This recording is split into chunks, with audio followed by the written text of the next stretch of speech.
Olá, hoje tem uma notícia muito importante nos jornais, pelo menos para mim, não quero impor para ninguém, cada um tem uma ideia a respeito, mas para mim a notícia importante desta sexta-feira, deste último dia útil da semana, é que o Conselho Nacional do Ministério Público arquivou ontem, quinta-feira, 27, representação para instaurar sindicância contra integrantes da Força Tarefa da Lava Jato, com base em reportagem com supostos diálogos atribuídos ao procurador Deltan Dallagnol e seus colegas e também ao ex-juiz federal, hoje ministro da Justiça, Sérgio Moro. Essa reportagem, como sempre publicada no blog do melhor repórter investigativo do Brasil, Fausto Macedo, do Estadão, e que assina a matéria junto com Rafael Moraes Moura e Luiz Vassalo, que foi meu produtor na Rádio Eldorado e que também é um brilhante repórter, dá conta de que o Corregedor Nacional do Ministério Público, o procurador Orlando Rochadel Moreira, disse que a veracidade dos elementos de prova não pode ser comprovada, além de não ser possível verificar adulterações. Isso aí é óbvio, isso é acaciano, todo mundo já percebeu isso. Eu escrevi um artigo no blog do Neumann, no portal do Estadão, que está fazendo um imenso sucesso. Fiz um comentário no podcast Estadão Notícias, que já tem 6.000 retweets no Twitter, dizendo que uma coisa é a imprensa, que publica sempre uma denúncia e a resposta do denunciado. Outra coisa é ter um lado só. Um lado só é panfleto, propaganda partidária, equivalente à propaganda comercial. Propaganda comercial em jornal tem valor de informação, só que é uma informação parcial, uma informação de um lado só, do lado de algum produto, de algum bem, de alguma empresa e, evidentemente, excluindo as empresas concorrentes. O jornalismo não é assim, não. O jornalismo factual, ele reproduz uma denúncia, se houver, e o oposto, o chamado contraditório, elemento fundamental da democracia. Quem não conhece a democracia não deve entender muito bem o que disse o doutor Rochadel Moreira, que também entendeu que não há elementos que justifiquem a abertura de reclamação disciplinar contra os procuradores, considerando a ausência de qualquer elemento que indique materialidade de ilícito disciplinar imputado. Bom, o mesmo blog do Fausto Macedo publicou outra notícia, está circulando hoje, é só ir no blog, é só ir na edição virtual do Estadão, não está na impressa, que o Fausto pegou o senhor Gilmar Mendes no pulo. É o seguinte, o Gilmar Mendes é um crítico severo da Operação Lava Jato e da atuação do Sérgio Moro e do coordenador da Força Tarefa do Ministério Público Federal da Operação Lava Jato, o procurador Deltan Dallagnol. A raiva do Gilmar tem um motivo muito simples. Gilmar Mendes foi chefe do setor jurídico da Secretaria do Governo de Fernando Henrique Cardoso, tucano, sob os auspícios do Aloísio Nunes Ferreira. Lá ele conheceu Paulo Preto, por exemplo, que ele já soltou várias vezes, e foi nomeado advogado-geral da União pelo Fernando Henrique e depois ocupou uma vaga no Supremo. E desde então se dedica a soltar tucanos. Quando apareceu a ação penal 470, ele foi o mais feroz crítico do Lula e do PT, até que a Operação Lava Jato começou a pegar tucanos. Pegou, por exemplo, o Eduardo Azeredo, que foi governador de Minas e que inventou o mensalão. O mensalão não foi inventado pelo PT, foi pelo PSDB de Minas, e é por isso que de lá vem o seu operador, como chamava o delator Roberto Jefferson, que é o Marcos Valério, né? Pois bem, o que é que o Gilmar Mendes andou dizendo para justificar? Primeiro, o seu voto para soltar o Lula, para o Lula ficar em casa assistindo ele pedir vista e prorrogando o processo a respeito da parcialidade do Sérgio Moro até as calendas gregas, porque aí o Lula já estaria solto mesmo, fato consumado, fait accompli, né? E tudo bem. Só que o truque não deu certo, porque o trêfego decano, Celso de Mello, votou contra esse truque do Lula ficar livre, mas já avisou que vai dar um voto a favor de soltar o Lula quando voltar, ou seja, um voto de que realmente o Sérgio Moro foi parcial.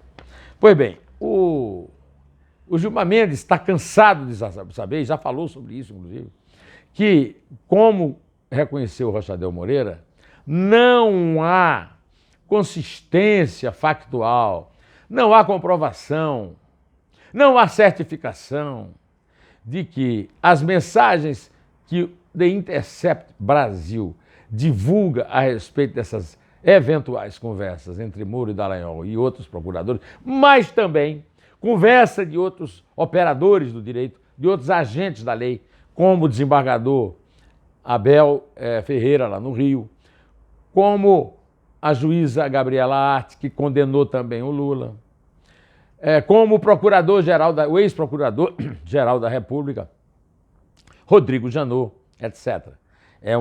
Essa investigação do Intercept Brasil é direcionada contra agentes que combatem a corrupção no governo federal. Ponto pacífico. Pois bem, então, mas o Gilmar Mendes já usou toda a sua oratória barroca, com aquela boca mole que Deus lhe deu, né, para defender o fato de que, o óbvio fato previsto na Constituição, que não há crime cujas provas sejam obtidas de forma ilícita. Pois é, só que ele disse que há exceções. Aí o Fausto Macedo, o Luiz Vassalo, aquela turma lá do blog do Fausto, descobriu o seguinte. Gilmar Mendes votou no último dia 11, portanto, não pode dizer que ele era a favor da possibilidade de começar a cumprir pena depois da condenação em segunda instância, agora está querendo mudar isso, porque mudou de opinião depois que pegaram os tucanos lá na Operação Lava Jato, só para perseguir a Lava Jato, que ele agora detesta, odeia de morte e é o seu principal inimigo.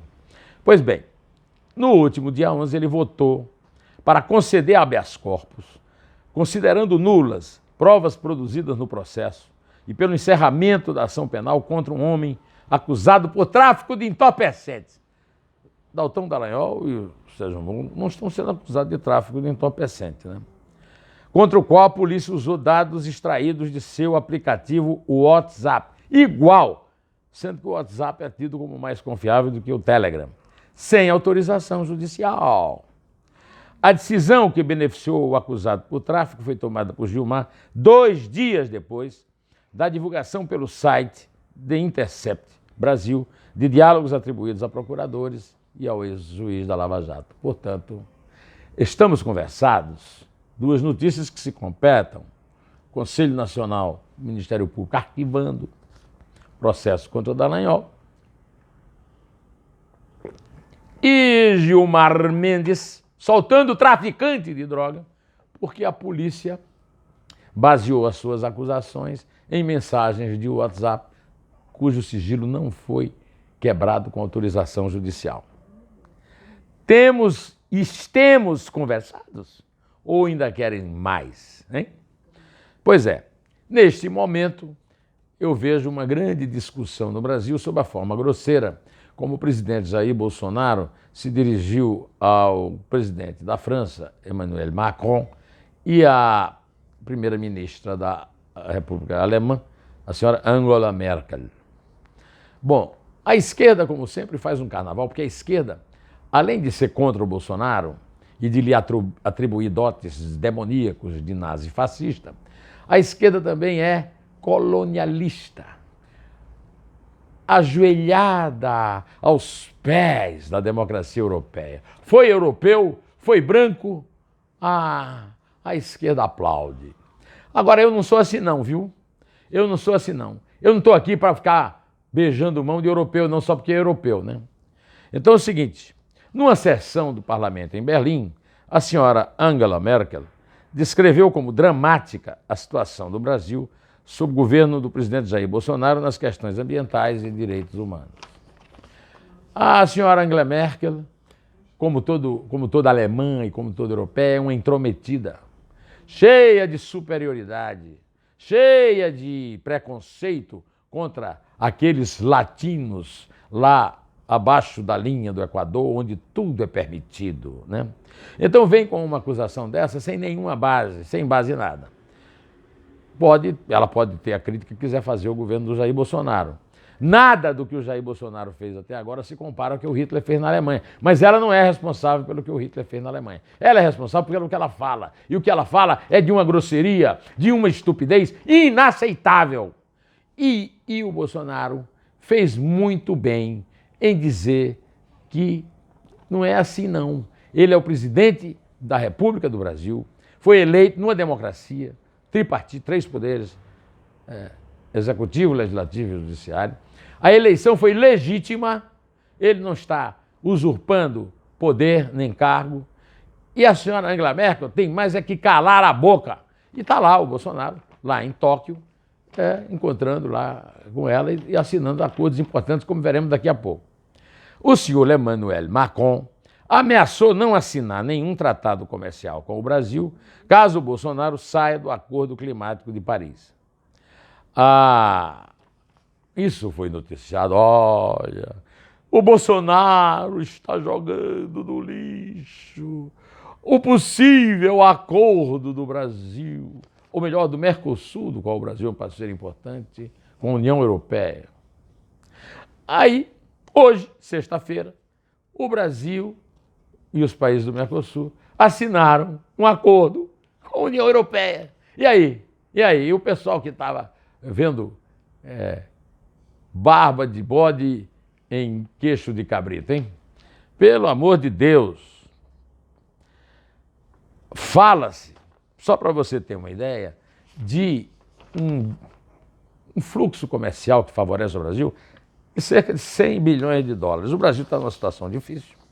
Esse dinheiro é muito bem-vindo e os energúmenos que ficam aí criticando o tratado, fiquem sabendo o seguinte, que esse tratado abrange bens, serviços, investimentos e compras governamentais e vinha sendo discutido há 20 anos. 20 anos! Pois é. A rodada final foi iniciada por técnicos na semana passada.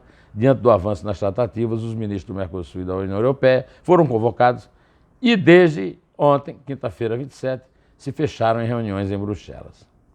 Essa viagem do Bolsonaro foi assunto da abertura do meu comentário na Rádio Eldorado hoje. O general Augusto Heleno, que eu respeito muito, que é o chefe do Gabinete de Segurança Institucional do Bolsonaro, disse uma imensa besteira quando foi uma falta de sorte encontrar cocaína no avião do presidente, lá introduzida por um sargento infeliz da aeronáutica, o sargento Manuel, não sei das quantas. Pois é, acontece que não foi falta de sorte. Aí tem um batalhão de gente que não consegue enxergar a vida que não seja pela ótica do Bolsonaro e de seus auxiliares, que diz, sim, ele estava se referindo, não era falta de sorte do sargento, era falta de sorte de estar no avião do presidente. Não é falta de sorte, 40 quilos de cocaína no avião presidencial, num avião da FAB, num avião militar. Não é falta de sorte, é falha de segurança. E o responsável pela segurança é o general Augusto. Gosto dele, respeito. Falha terrível. Falha que vem se repetindo no Brasil desde que o Fernando Collor acabou com o Serviço Nacional de Informação para agradar a esquerda, que ele vivia bajulando e vivia chutando a canela dele. Pois é, o presidente da República precisa de um serviço de informação. Tem lá uma tal de ABIN, Agência Brasileira de Inteligência, que na verdade é uma agência brasileira de burrice. E uma das burrices foi deixar um sargento da aeronáutica, que nem oficial quer dizer, passar pela vigilância com 39 quilos de cocaína. Então, agora, o porta-voz da FAB anunciou que isso tudo vai ser julgado em sigilo. Sigilo por quê? Eu, como cidadão, quero saber por que a segurança foi quebrada desse jeito. Podia ter uma bomba no lugar da cocaína, podia ter um fuzil, e a cocaína já é uma bomba do ponto de vista da imagem do Brasil no exterior. Felizmente, o Bolsonaro já pode voltar dizendo que fez uma bela viagem só com a assinatura desse acordo Mercosul-União Europeia. Mas isso não basta para limpar isso.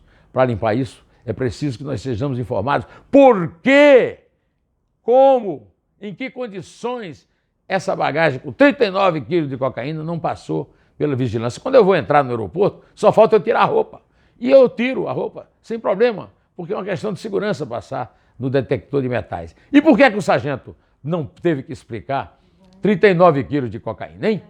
Bom, eu vou ficando por aqui, direto ao assunto, em pé, e só a verdade nos salvará.